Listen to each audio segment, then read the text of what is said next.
Okay. Welcome, welcome, welcome, Caryn Warren. It is really great to see you. You are motivation with a capital M, and you are kind of a pioneer there.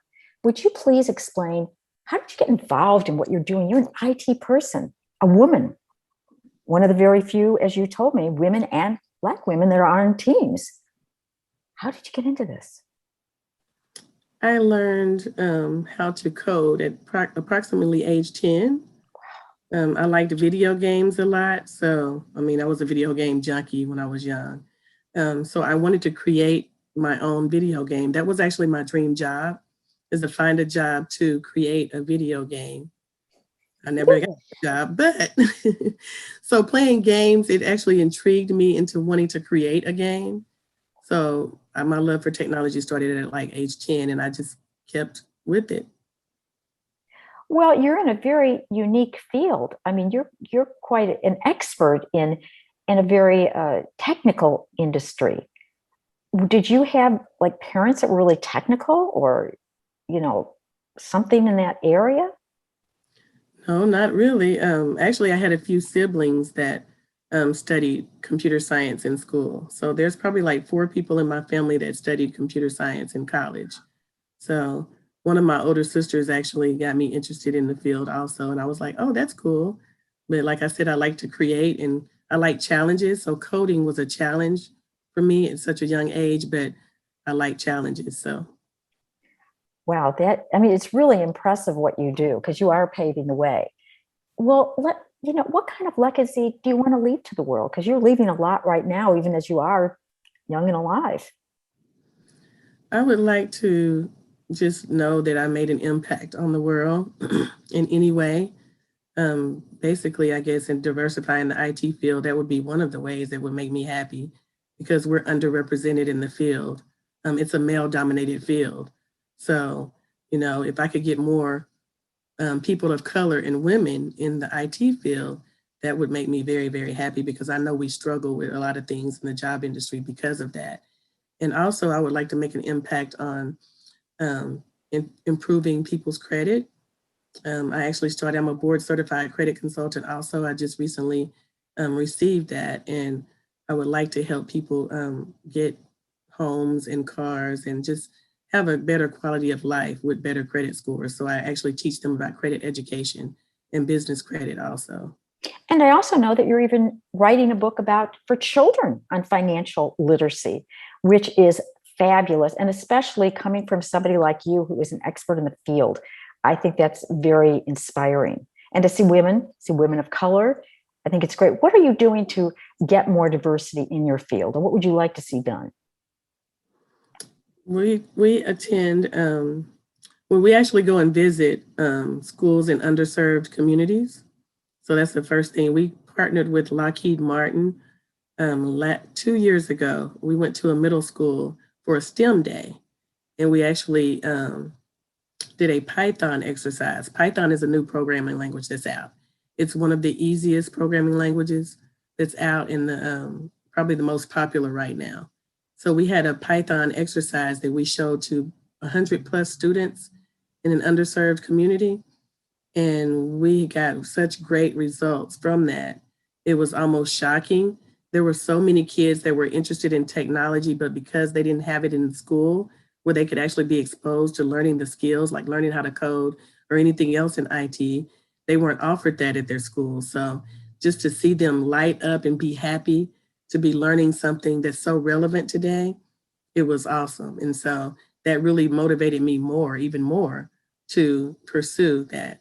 So we go to schools in underserved areas and also where there's I guess you could say people of color and women are kind of like the minority in those schools or whatever. We try to reach those people that are those kids that are there and the parents also, of course. We have to reach the parents too because they're children. So Yeah, going through them first. For the people that are listening that are not familiar with computer language or STEM, can you just say what a computer language is and also what STEM is, please? okay, STEM is science, technology, engineering, and math. And those are like four strong components. They give you a lot of different skill sets that are relevant today since we are in a technology world right now. And what was the other question you asked me? Sorry. Also about the languages. You said that there's Python is a language, Yes. a computer language. What do you mean by a Okay. computer language for those of us who aren't quite as knowledgeable? Okay, sure. Programming language, coding or programming is what they used to call it back in the day. Now they call it coding. But coding is writing a set of instructions to tell the computer basically what to do.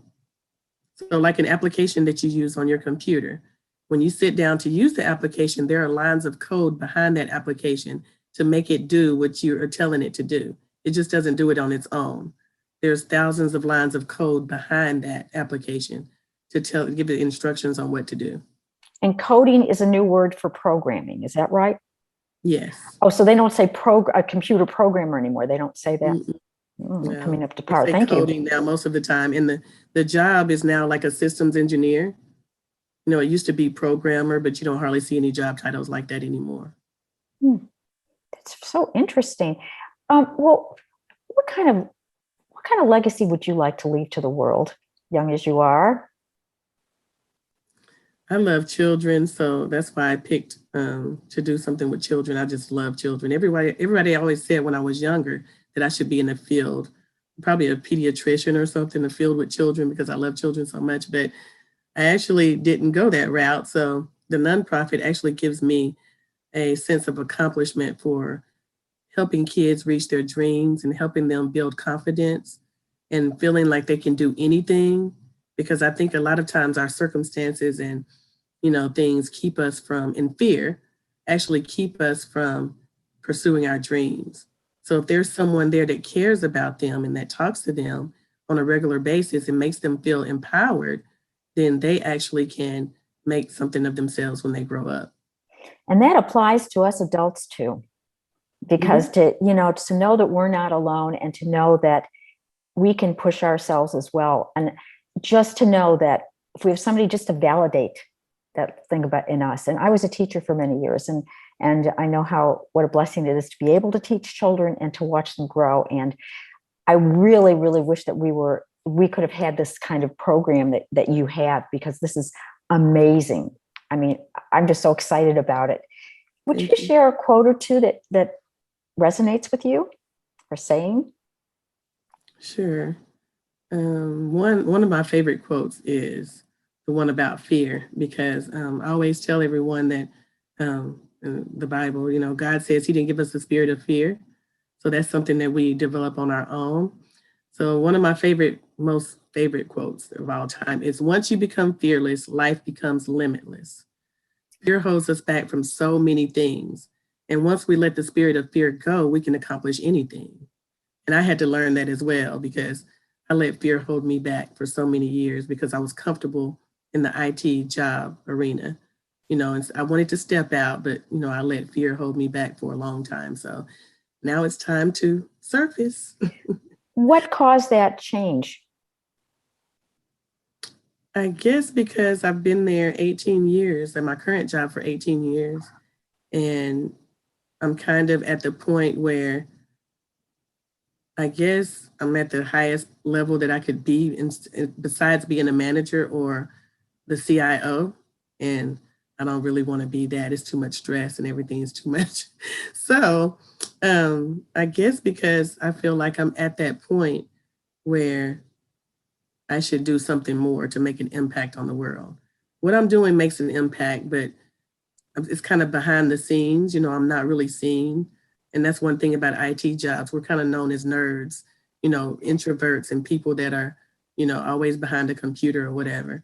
And I have so many other talents and so many other things inside of me that it's just like, it's bothering me now that I need to get out and show the world the other things that I can do instead of hiding behind a computer screen, actually.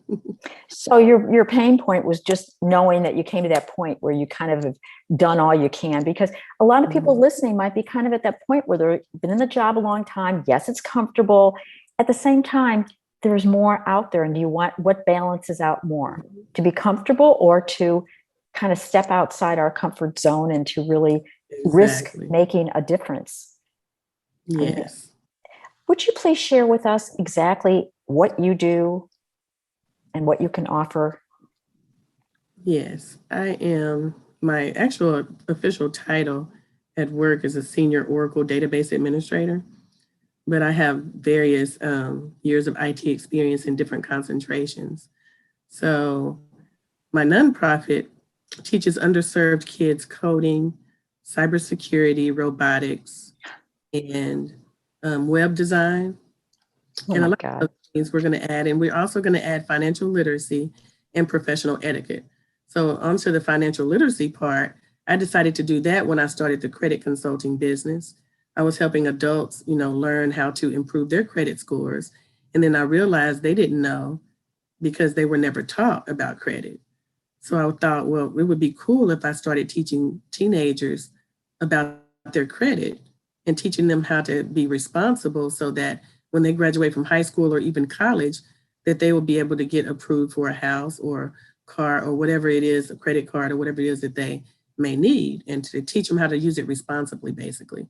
So I was like, well, that'd be a great idea. And also investing. I would like to teach them a little about investing and just let them know that there are ways to, succeed and to get what you want or need in life, instead of being held back because of a bad credit score or a low credit score. And the professional etiquette part of it is we would like to teach kids how to speak correct grammar and also prepare them for the interview process, like, what not to say and how to act when conducting a job interview. So I want to eventually get to the point where all of the kids that I train, I would like to actually start an IT consulting business and hire some of those kids that go through our program so that they can have an IT job, straight out of college or even in high school, maybe start after high school, maybe start like on a part-time basis and work to develop IT skills. Wow, that is phenomenal. Do you have courses now that you offer, or you go into schools right now? I don't, they're not finished completed yet. I'm working on the cybersecurity course right now. Mhm. The content is complete, but it has to be uploaded to a platform. And so as soon as I'll update it on my website as soon as that one is finished. And I have a whole list of other ones that are being developed, as we speak also. Do you have a guesstimate when that can come out? Or because I'm sure our audience would be really interested. This is just new territory. And gosh, I'd love to do it. I mean, I wish I could. Can you do it for people over 50? All right, over Yeah, 60. sure. We actually have a lot of interest in parents that came to some of our events. The parents were like, I want to learn. Can I learn how to code? Or it looks fun or whatever. So I actually have a lot of adult or older people interest in learning IT skills also, because a lot of older people actually want to change their careers also and to do something different. So I would say probably like in a month, I should be able to finish everything in about 1 month. So Okay. So probably around May, maybe June, something. What are we in April? We're already in April. we're in April, Oh, yes. yeah, I yeah, it know, goes right? fast. I know. I was like, what? This is so exciting. And I understand that they can buy your books on Amazon. Is that correct? Yes. Good. Because Cybersecurity, a children's guide to being safe online is available on Amazon or my own website. also there will be information in this video where at the end of the video where you can know how to access it, as well as the write-ups once this video is posted. So be sure to look at that, because these are very interesting books and just a whole new territory, a whole new legacy that you're creating of well-adjusted kids and diversity, which is definitely so wonderful. Is there anything that you would like to share with our audience that is on your heart or mind? Anything else at all? I would just say a lot of children have been suffering, well, adults too, because of the pandemic, and they're kind of bored and don't really, what to do. And they feel like, their school year, they weren't in school the whole year, basically. And some were. You could, select to be virtual or in person. But I would just like to try to empower those kids to not give up your dreams, to pursue your dreams to the fullest, and that there's always someone out there who cares. If you're around people who don't really care about you or anything, or you feel they don't, there's always someone who's willing to invest in you. And that's why I am here. I'm willing to invest in children and helping them seek a better future. Wow. Thank you. Thank you so much. Thank you. Because what is more important than our children and our future? And thank you for helping pave that way for a better future for all of us, really. Thank you so much for being here today. And thank you for what you do and for what you bring to the world, Caryn. Thank you for inviting me. Thanks.